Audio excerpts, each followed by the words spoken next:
வணக்கம், வாழ்க வளமுடன். இன்றைய ஆலோசனையில் தெற்கு பார்த்த வாசல் உள்ள கடை, அலுவலகம், ஃபேக்ட்ரி எதுவாக இருந்தாலும் அதனுடைய உரிமையாளர் எந்த இடத்தில் அமர வேண்டும், இதுதான் இன்றைய தலைப்பு. அதற்கு முன்னால் நம்முடைய சேனலை இதுவரைக்கும் சப்ஸ்கிரைப் பண்ண நண்பர்கள் இந்த வீடியோவுக்கு கீழே உள்ள சப்ஸ்கிரைப் பட்டனை டச் பண்ணி சப்ஸ்கிரைப் பண்ணிக்கோங்க. பக்கத்தில் ஒரு பெல் பட்டன் வரும், அதையும் டச் பண்ணிடுங்க. நான் பதிவு செய்கிற ஒவ்வொரு வீடியோவும் உங்களுக்கு உடனுக்குடன் வந்து சேரும்.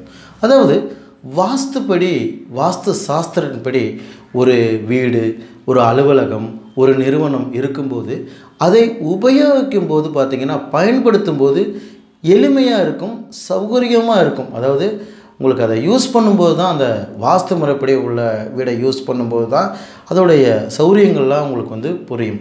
வாஸ்து முறைப்படி அந்த வீடு இல்லைனாவே அல்லது அலுவலகம் இல்லைனாவே பார்த்திங்கன்னா ஒரு சிறப்பற்ற சூழல் தான் உங்களுக்கு ஏற்படும். இப்போ தெற்கு முகமாக உள்ள, அதாவது நிறுவனம், கடை, ஃபேக்ட்ரி எதுவாக இருந்தாலும் அதற்கு எந்த இடத்தில் அதனுடைய உரிமையாளர் உட்கார வேண்டும், அமர வேண்டும், இதை பற்றி தான் இன்றைக்கி நம்ம பார்க்க போகிறோம். அதாவது இந்த தெற்கு முக வாசல் உள்ள நிறுவனங்களுக்கு பார்த்திங்கன்னா, அதாவது நிருதி மூலை, அதாவது தென்மேற்கு மூலை அப்படின்னு சொல்லக்கூடிய இடத்துல தான் அமரணும். அப்படி அமரும்போது கிழக்கு பார்த்து நாம் அமர்ந்துக்கிறது ரொம்ப நல்லது. கிழக்கு பார்த்து அமரும்போது பார்த்திங்க அப்படின்னா, அதாவது வலதுபுறமாக அந்த பணப்பெட்டி, கல்லாப்பெட்டி அப்படின்னு சொல்லுவாங்க, பணம் வைக்கக்கூடிய பெட்டி வலது பக்கமாக இருக்கணும். அதே மாதிரி பார்த்திங்கன்னா, அதாவது வடக்கு பார்த்தும் உட்காரலாம், அதுவும் சிறப்பான ஒரு அமைப்பு தான்.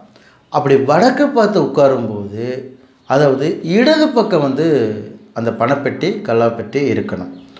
அப்போ தெற்கு பார்த்த வாசல் நிறுவனங்களுக்கு, அதாவது தென்மேற்கு மூலை, நிருதி மூலைன்னு சொல்லக்கூடிய இடத்துல கிழக்கு பார்த்தும் வடக்கு பார்த்தும் அமர்றது ரொம்ப சிறப்பு.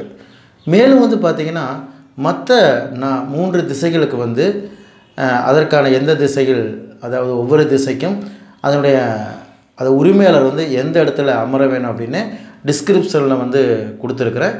அதை கிளிக் பண்ணி மற்ற திசைக்குரிய நபர்கள் பார்த்துக்கிறது உங்களுக்கு சிறப்பை தரும்.